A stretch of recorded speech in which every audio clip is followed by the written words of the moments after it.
अच्छे होंगे। इसके पहले हम लोग क्लास कक्षा 5 का हम लोग ईवीएस कर लिए थे और आज हम लोग क्लास 4 का ईवीएस हम लोग करेंगे। आप लोग को मालूम है कि 7 लाख 8 लाख फॉर्म आपको भरा चुका है ओवरऑल 10+2 तक का। अगर हम देखें बात करें 1 to 5 का तो लगभग सबसे तगड़ा अगर कहीं कंपटीशन होने वाला है तो आपको 1 to 5 में देखने को मिलेगा।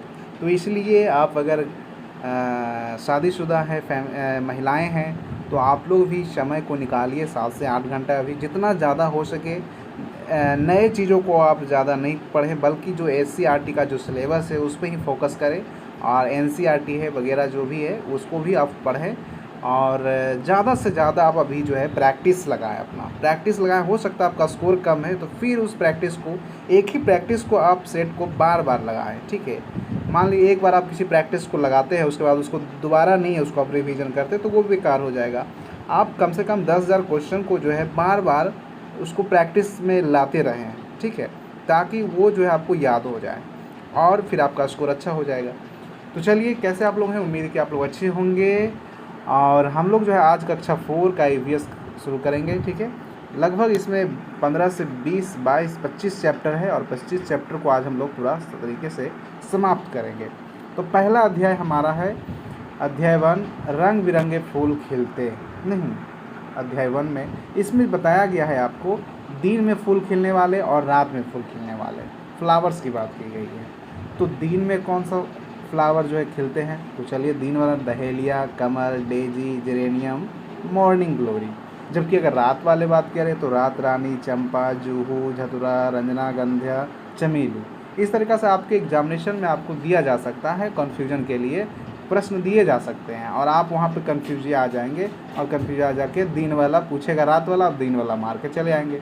फिर यहाँ देखेंगे कि सर गलती हो गया। तो इसलिए अभी से ही देखिए, इसमें जर्मेनियम जो है थोड़ा सा इसको याद कर लीजिएगा क्योंकि ये थोड़ा सा कन्फ्यूजन है। डहेलिया भी याद कर लीजिएगा। बाकी कमल उमल तो आप लोग जान ही रहे होंगे, मॉर्निंग वाक है तो मॉर्निंग इसमें लगा हुआ कि दिन में ही होएगा। डेजी भी याद रखिएगा। रात रानी, ये तो रात रानी रात से ही पता चल रहा है कि रात में है। चंपा को याद रखिएगा, जूहू को याद रखिएगा, रजनीगंधा को और चमेली को, इसको याद रखिएगा। चलिए आगे चलते हम लोग है एससीईआरटी का जो है आपको बुक जो है लगभग टोटल 1 to 8 तक का लगभग 15 बुक्स पढ़ना आपको है। लेकिन मैं आपको यहाँ पे हर एक लगभग आप उसको बुक पढ़ने के लिए बैठेंगे ना तो लगभग 1.5 से 2 घंटा आपको लग जाएगा। इसलिए आपके सामने ये है एकदम शॉर्ट में एकदम आपके लिए लेकर आया गया है ताकि आप 20 से 25 मिनट का वीडियो में आप पूरी तरीक़ा से जो है एससीईआरटी का बुक्स जो है बीपीएससी टीचर वैकेंसी जो आपके सामने है 1 to 5 के लिए वो आपको पूरा कवर हो जाएगा। तो 8वां तक तो आपको पढ़ना ही पढ़ना है, इसके अलावा आपको 10+2 तक भी पढ़ना है। तो पहले एससीईआरटी बुक आप कम से कम 8 तक पढ़ लें सारा, ठीक है। तो चलिए स्टार्ट करते हैं। देखिए कुछ इस तरीक़ा का बुक्स है, ये आपके सामने मैं लेकर आऊँगा। इसमें मैं आपके लिए ईवीएस का जो है सबसे पहले लेकर आ रहा हूँ। तो ईवीएस हमारा जो है क्लास 4-5 का अब समाप्त हो जाएगा। आज 4 का हम लोग करेंगे, 5th का हमने कर लिया है। तो इस तरीक़ा से एंशिएंट हिस्ट्री में भी आपको पढ़ना है, विज्ञान में पढ़ना है, भूगोल में पढ़ना है, नागरिक शास्त्र में पढ़ना है, ये सारी चीज़ें पढ़ना है। चलिए तो स्टार्ट करते हैं। भाग 2 में पर्यावरण और हम कक्षा 4 का आपके सामने है रंग बिरंगी। चलिए अब आते हैं, देखिए दिन में खिलने वाला फूल कौन सा है, रात में खिलने वाला। तो आप बताइए रात में खिलने वाला फूल के बारे में बताइए। तो रात में चमेली खिलता है नहीं, रात रानी है, रजनीगंधा है, और क्या था अभी मैंने आपको बताया था, धतूरा है, जूहू है, चंपा है, चमेली है, ये रात में है। जबकि दिन में जेरेनियम है, डहेलिया है, नहीं डेजी है, ये सब आप ध्यान रखिएगा। अब आते हैं कुछ जो है मौसम के अनुसार, जैसे सर्दी में कौन सा फूल खिलता है, गर्मी में, बरसात में और साल भर कौन सा। तो अगर सर्दी की बात करें तो सर्दी में डेजी खिलता है। किस मौसम में किस फूल खिलते हैं ये पूछा जा सकता है। डहेलिया सर्दी में, पेट्रोलिया सर्दी में, सिग्नेरिया सर्दी में। गर्मी में गेंदा खिलता है, गुलाब खिलता है, सूरजमुखी, गुलमेहदी खिलता है। बरसात में गुड़हल खिलता है, मोगरा खिलता है, रेन लिली खिलता है नहीं, और आपको एडोनियम प्लांट खिलता है। जबकि अगर साल भर तो गुड़हल नहीं, चमेली, ब्राउन पत्ती, इस तरीक़ा से आपको खिलता है। तो आप इसका स्क्रीनशॉट भी आप लेते चलेंगे ताकि आपको याद करने की दिक्कत ना हो। बाकी इसका पीडीएफ आपको मैं अपने Telegram channel target with Rajiv Ranjan Telegram channel पर आपको मैं उपलब्ध करा दूंगा दोस्तों, आप वहां पे ज्वाइन कर लें। यहाँ पे आपको दिया गया कुछ अलग अलग भिन्न प्रकार के पेड़ पौधों के बारे में यहाँ पे दिखाया गया आपके एससीईआरटी के बुक में। लंबी लंबी लताएं वाले झाड़ीदार वाले पौधे के बारे में यहाँ पे पूछा गया। तो अगर हम पेड़ों पर खिलने वाले फूल की बात करें तो कचनार है, गुलमोहर है, गुड़हल है, अम्रलता है। जबकि झाड़ीदार पौधे पर खिलने वाला फूल चंपा है, कनेर है, गुड़हल है, चांदनी है, जैस्मिन है। जबकि लताओं पर खिलने वाला फूल मॉर्निंग ग्लोरी है, ब्रह्म कमल है, बोगनवेलिया है, अलामंडा है, ये सब। आगे बात करें तो कुछ दिन पहले जो खिलते हैं, जैसे कि जो किन्हीं दो फूलों का नाम बताइए जो लाल रंग के हैं, जो सफ़ेद रंग के हैं, जिनका रंग पीला है, जो पानी में खिलते हैं। नहीं, तो देखिए जो लाल रंग के होते हैं तो डहेलिया लाल के, गेंदा लाल, लाल गुलाब, चमेली सफ़ेद रंग, चंपा सफ़ेद रंग, रात रानी सफ़ेद रंग, पीला रंग सूरजमुखी, नरगिस, पानी में खिलने वाला कमल, नलिनी, ये सब। चलिए, तो ये आप याद रखिएगा। आगे चलते हैं अध्याय 2 में हम लोग। कोई देता अंडे, कोई देता बच्चे।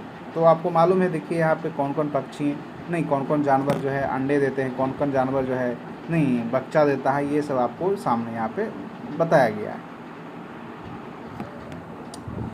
चलिए, तो ये आपके सामने देखिए चिड़िया है, चिड़िया जो है अंडे देती है, गाय जो है बछड़ा देता है, बिल्ली भी क्या होता है, बच्चा देता है। तो बच्चे देने वाले जानवर की बात अगर करें तो देखिए ये चीता है, मनुष्य है, कुत्ता है, शेर है, ये सब बच्चे देने वाले में आएंगे, हाथी है। जबकि अंडे देने वाले जानवर में बात करें तो हमारा जो है सांप है, चिड़िया है, छिपकली है, नहीं गौरैया है, ये सब आपका। आगे बात करें तो बच्चे गाय, नहीं गाय के बच्चे को क्या बोलते हैं, तो गाय के बच्चे को बछड़ा बोलते हैं, भैंस के बच्चे को बछड़ा ही बोला जाता है, नहीं कुत्ता के बच्चे को पिल्ला, भेड़ के बच्चे को मेमना, जबकि अगर बकरी के बच्चे को मेमना, मनुष्य के शिशु, सूअर के बच्चे को छौना, ये सब आप बच्चे को जो है देख सकते हैं। शावक, नहीं शेर के बच्चे को शावक, इस तरीक़ा से आप पढ़ सकते हैं।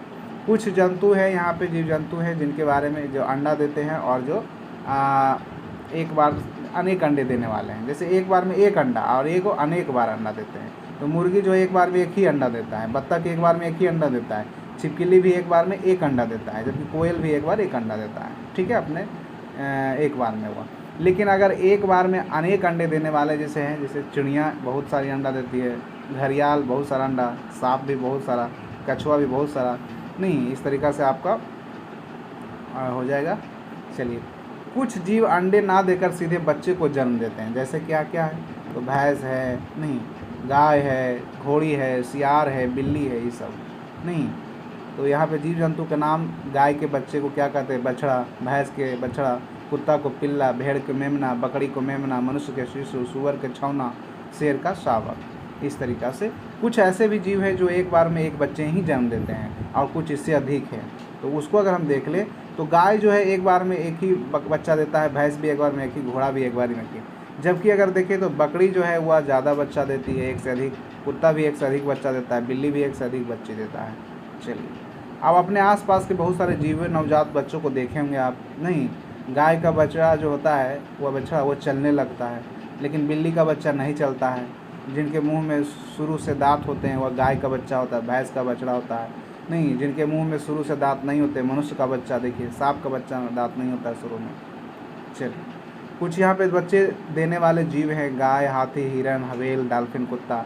कुछ अंडे देने वाला मुर्गी, बत्तख, कछुआ, अजगर, घड़ियाल, शुतुरमुर्ग, ये सब। चलिए, अध्याय 3 की तरफ चलते हैं हमें। अध्याय 3 में है हड़बड़ में गड़बड़। हड़बड़ में गड़बड़ क्या होता है जी, देखिए यहाँ पे जंगली जानवरों की बात की गई है, वाइल्ड एनिमल की बात की गई है। तो वह जीव जिनके कान बाहर दिखाई देते हैं, नहीं जिराफ, बिल्ली, हाथी, भैंस, हिरन। वह जीव जिनका कान बाहर दिखाई नहीं देता है, मेढक, मछली, सांप, चींटी, छिपकली, चिड़िया। तो ऐसे कई सारे जीव जंतु हैं जिसका स्किन में पाया जाता है, नहीं स्किन से वह महसूस कर लेते हैं। जैसे सांप हमारा है, मेढक जो है उसका कान छिपा होता है, चींटी जो है, छिपकली है, चिड़िया उसका कान झका हुआ होता है। पत्ते के तरह कान वाले जो जानवर हैं वह खरगोश है, नहीं पत्ते के तरह। सर के ऊपर वाले कान वाले जानवर चूहा है, सर के ऊपर इसका कान होता है। जबकि बात करें सर के दोनों तरफ कान वाले तो कुत्ता हो जाएगा। बच्चे देने वाले जानवर गाय, बिल्ली, हाथी, जिराफ। अंडे देने वाले मछली, चींटी, कौवा, नहीं छिपकली, बत्तख, ये सब अंडे देने वाले होते हैं। आगे अध्याय 4 में चलते हैं। फेस्टिवल और मेला के बारे में बात किया गया है, दिवाली, नहीं ईद, दशहरा, छठ, ये सब।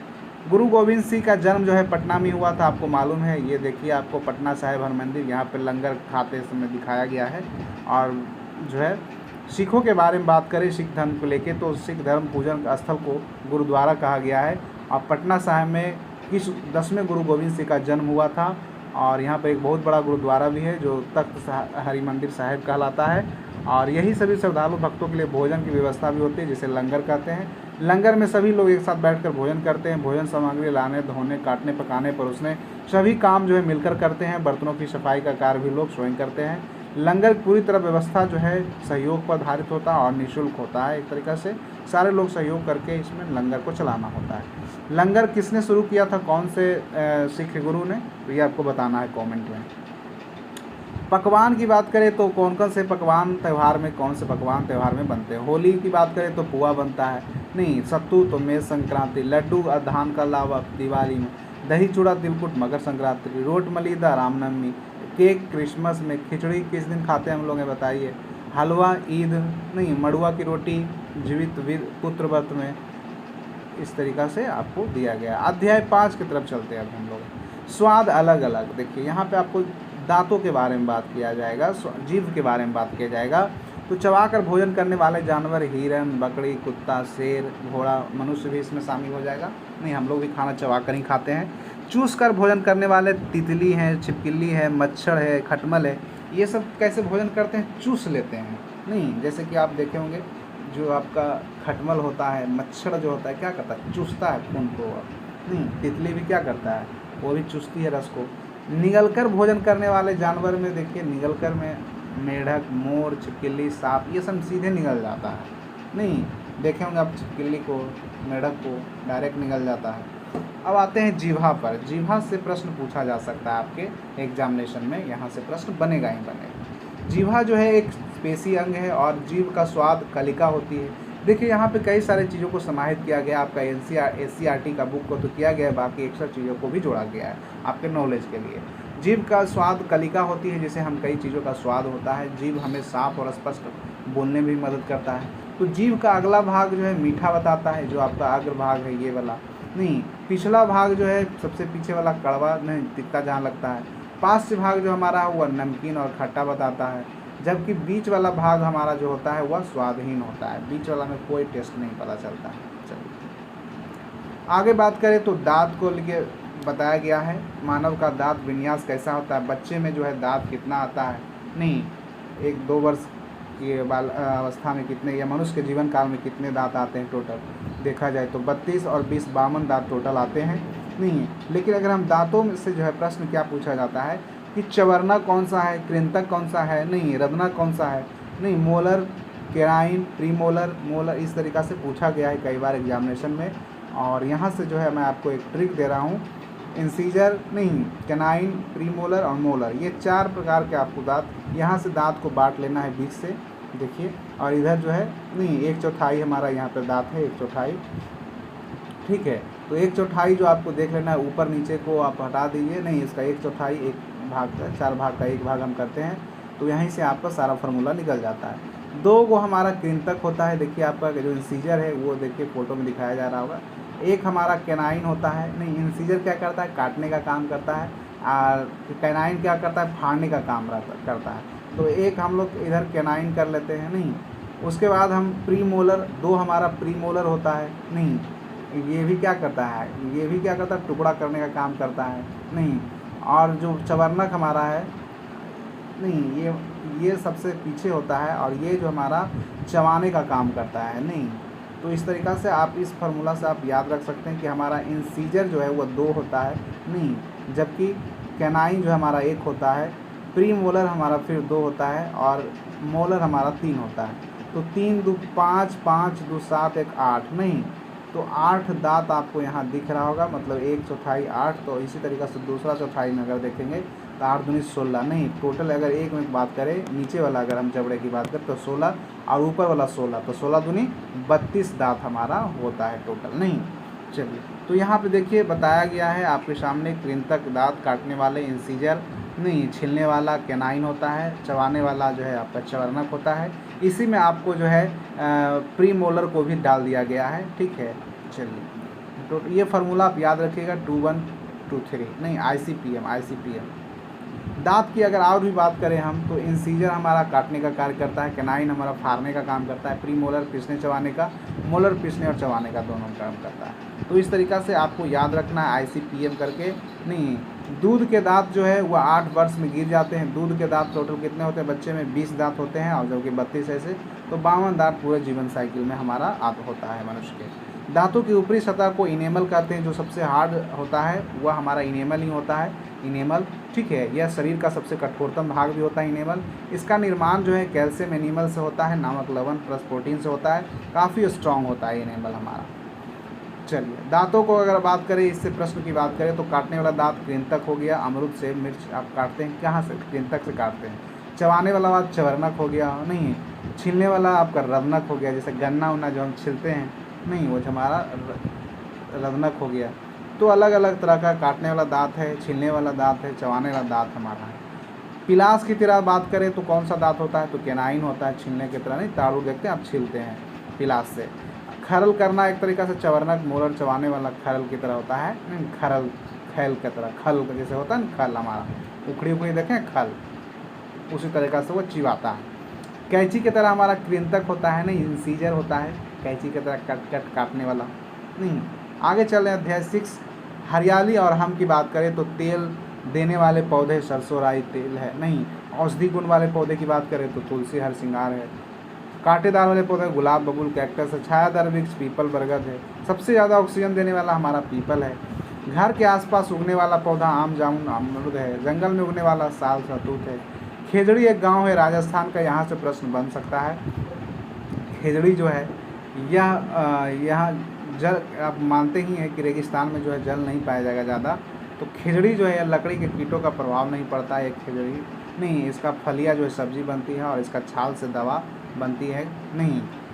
तो खिजड़ी जो है यह अमृता देवी बिश्नोई का संबंध खिजड़ी से है, और ये वन्य जीव संरक्षण के लिए जाने जाती है अमृता देवी बिश्नोई, ठीक है। इनको पुरस्कार भी दिया गया था राजस्थान में, राजस्थान वन्य जीव संरक्षण हेतु अमृता देवी बिश्नोई को, तो ये आप याद रखिएगा इनका नाम, ठीक है। तो बिश्नोई जो है वहाँ की एक जनजाति है राजस्थान का, जो पेड़ पौधे प्रकृति बहुत ही प्रेमी होते हैं और काफ़ी ज़्यादा ये एक तरीक़ा से एक्टिव होते हैं पेड़ पौधे को और जानवरों से इनको बहुत प्रेम होता है। आगे बात करें तो इमारती लकड़ी सागवान शीशम है। साग सब्जी पालक बैगन अनाज दाल गेहूँ अरहर तेल सरसों राई तिल। औषधि में आमलतास हरसिंगार तुलसी। फल में आम अमरूद गुलाब में गुलाब। अध्याय 7 की तरफ हम लोग चलते हैं। जड़ के कार्य के बारे में, रूट के बारे में बात करें तो पौधे को मिट्टी से जोड़ कर रखना जड़ का काम होता है। पौधे को पानी पहुंचाना भी जड़ का काम होता है। मिट्टी अपरदन से रोकना भी जड़ का काम होता है।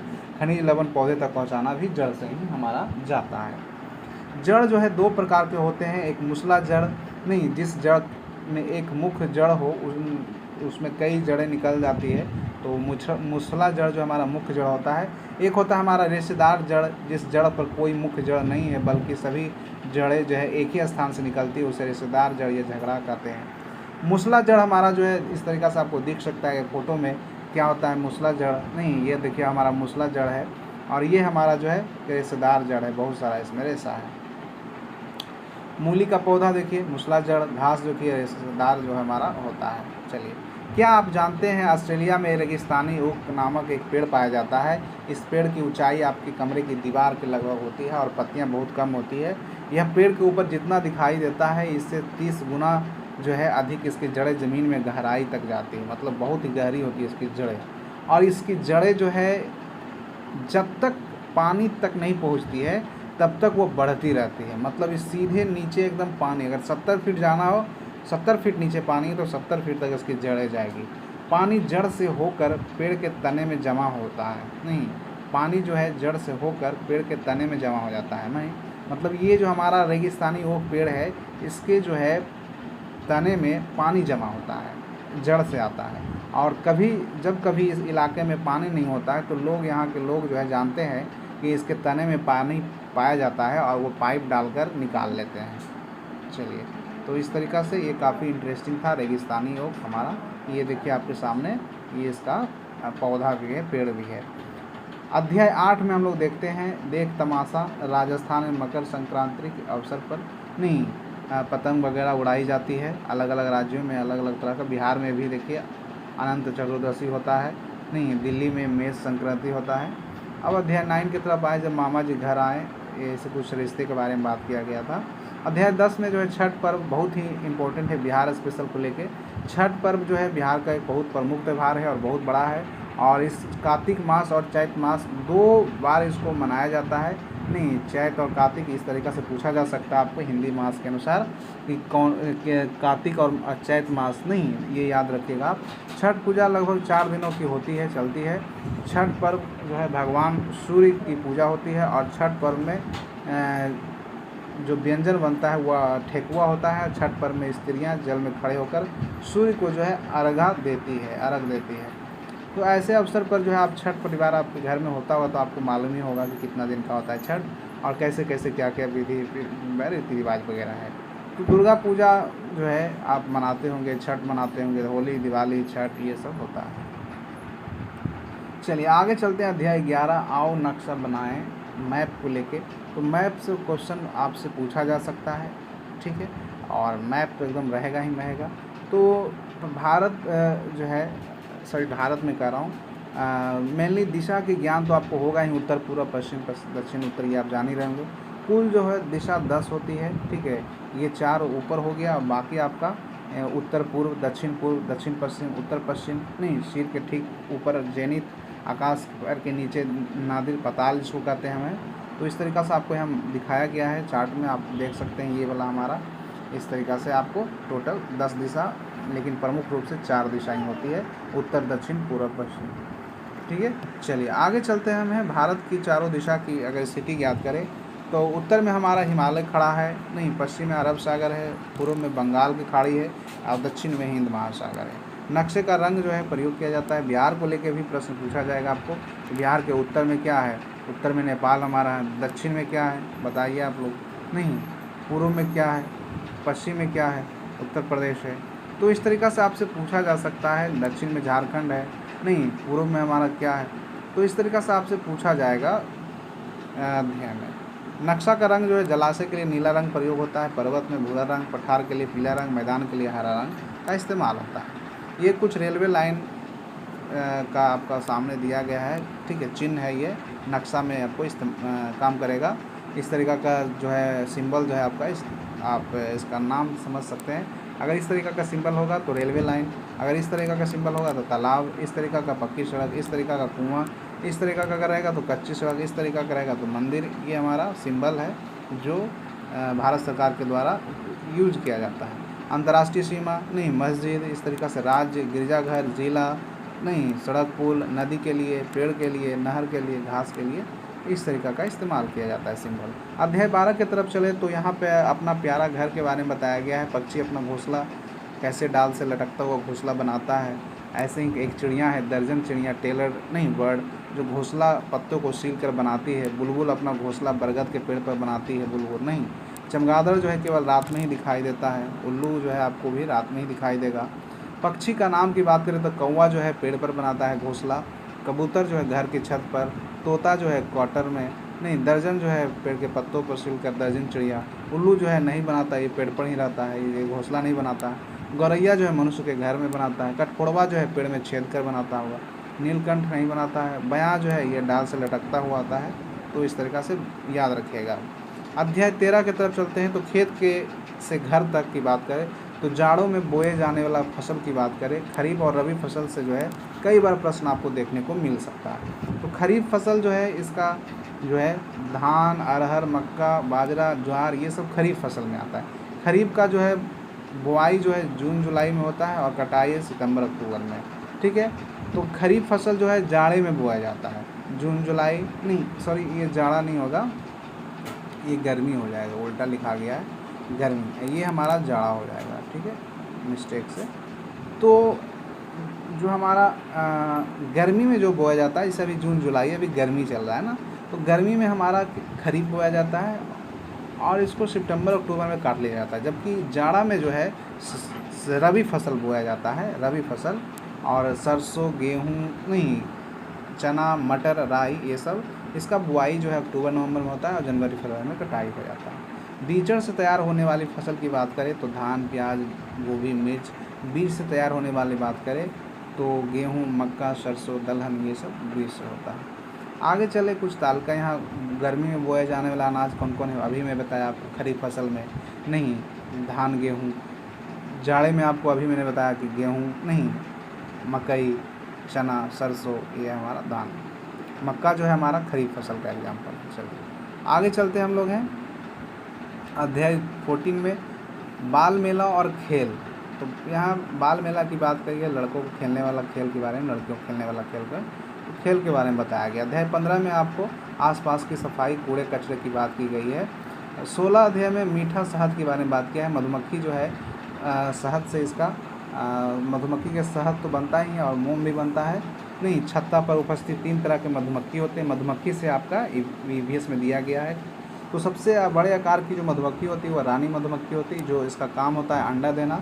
जबकि मध्यम आकार की जो मधुमक्खी होगी वह नर मधुमक्खी होता है, इसका काम होता है संतान उत्पन्न करना सिर्फ। जबकि छोटा आकार का जो होता है वह मादा श्रमिक होता है, इसका काम होता है छत्ते बनाना, छत्ते को जो है एक तरीक़ा से निर्माण करना। तो इस तरीक़ा से ये हमारा काम करती है। रानी मधुमक्खी सिर्फ अंडे देने का काम करेगी, नर मधुमक्खी सिर्फ बच्चा पैदा करने का, संतान उत्पन्न करने का, बस इसका काम यही है। मादा जो श्रमिक मधुमक्खी होती है वो शहद बनाती है और छत्ते का निर्माण करती है। चलिए आगे चलते हैं हम लोग हैं। मादा श्रमिक मधुमक्खी फूल से रस चूसकर शहद बनाती है और केवल रानी मधुमक्खी ही अंडे देती है। मादा श्रमिक मधुमक्खियों को जो है गोल गोल घूमना और नाचना, भिनभिनाहट की जो इशारा क्या बताता है कि उसे कहीं ना कहीं फूलों का जो है जूस रस मिल गया है, जिसको सूचना वह नाच कर अपनी सहयोगी मादा श्रमिक मधुमक्खियों को बताती है। तो मधुमक्खी कितने तरह का काम करती है, मधुमक्खियाँ कौन कौन से काम करती है, मधुमक्खी के छत्ते में अंडे देने का कौन काम करती है, ये मैंने आपको बताया। मधुमक्खी का पालन कैसे किया जा सकता है ये आपको सीखना होगा। अगर बात करें अध्याय 17 तो तरह तरह के पक्षी। गौरैया क्या खाती है, तो बीज और फल खाती है। बत्तख, मछली, गिद्ध मांस खाता है। देखिए इसका नाम भोजन नहीं, गौरैया फल बीज कौन कौन खाता है, मछली कौन खाता है, मांस कौन खाएगा, तो ये आपको देखना है। आगे बात करें तो पहेली दिया गया है, सुंदर सुंदर कलगी मेरी खिस्ती सबका ध्यान, चोच मेरी ताकतवर पेड़ छेदना मेरा काम। तो ये कठफोड़वा एक तरीक़ा से है, आपको मालूम ही होगा। लंबे आकारों की टांग खड़ी रहती हूँ, इधर उधर देखती रहती हूँ, छुरी जैसा चोच मेरी मार लेती हूँ, मेढक मछली। तो ये क्या है, ये हमारा ये क्या है बताइए आप लोग। नहीं, जो हमारा बगुला है ये मछली भी खाती है।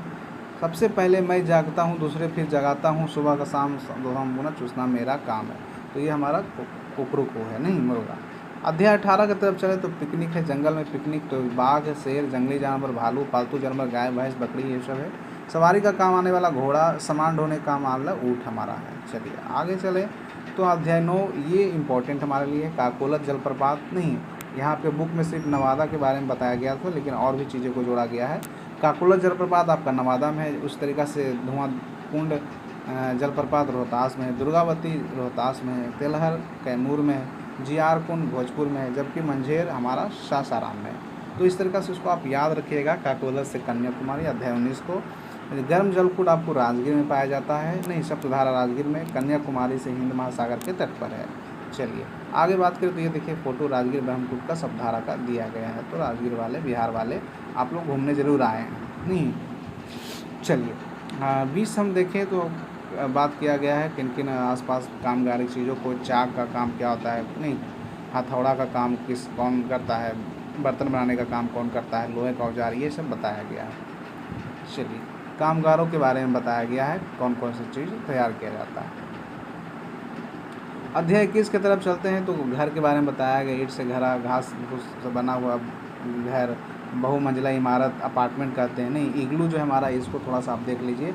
ये बर्फ़ से बनी होती है, घर होती है, जो पत्थर ना, इसमें ना ईंट का प्रयोग होता है, और बर्फ़ की सिल्लियों से घर बनाया जाता है और इसको इग्लू कहते हैं। और ये दीवारें अंदर जो छूने से ठंड तो लगती है, पर बाहर जो है गिरती बर्फ़ और ठंडी हवा को अंदर नहीं आ देती। तो ये इग्लू जो घर हमारा है, इसके अंदर हवा नहीं जाती, तो इसलिए अंदर जब जो इसमें रहते हैं, छोटा सा एक रास्ता होता है और इतना बड़ा, और इसके अंदर जो है ठंड नहीं लगती है ज़्यादा, ठीक है, क्योंकि हवा नहीं जा पाती है।